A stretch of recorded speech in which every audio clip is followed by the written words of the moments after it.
I was knocking on the doorstep of diabetes, and I had gotten to a point where I was buried in self-loathing of, you're not going to get out of this, you're going to get diabetes, you're going to end up like your dad.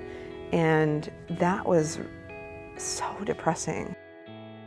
The confidence that I've gained has overflowed into every aspect of my life. I wake up happy every day. But if we can go back to January 2017, I gave birth to my son. And during that pregnancy, I gained about 50 pounds. And it wasn't long after that, I found out my father was dying of complications due to diabetes. He started losing his eyesight. That was one big thing. Then he lost both of his legs. And after he became non-ambulatory, he then had to be hospitalized, and he died at 74. Seeing that with my dad, I didn't know even how to care for myself at the time. I had a 5-month-old, and then my dad passed away, and my dad's was my life. I mean, he was everything. The last thing I think I had a concern for was myself.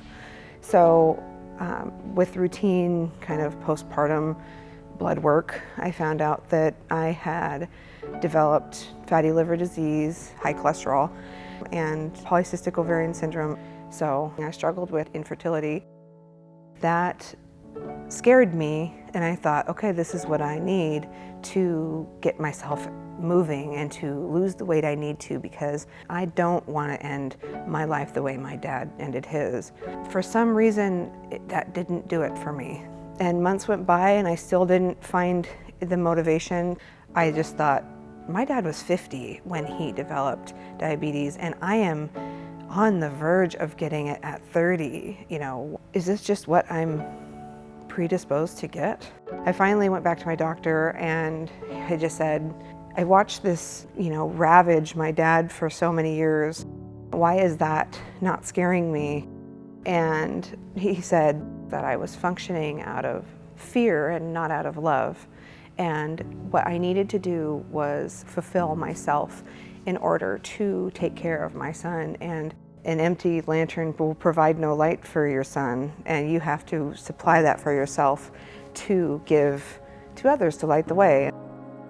That really shook me. I think just that saying really made me feel again for myself, because I thought, you're right, I do need to take care of myself, and I do need to take care of me for my son.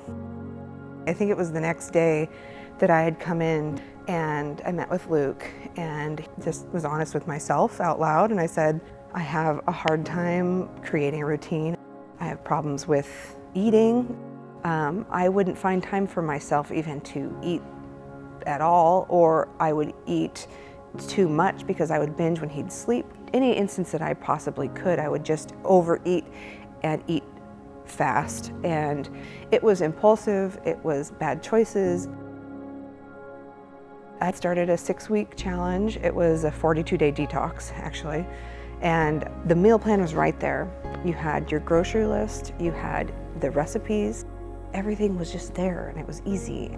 It changed everything. All my blood work started to change. I think I dropped 17 or 18 pounds that challenge in those 42 days, and I was hooked.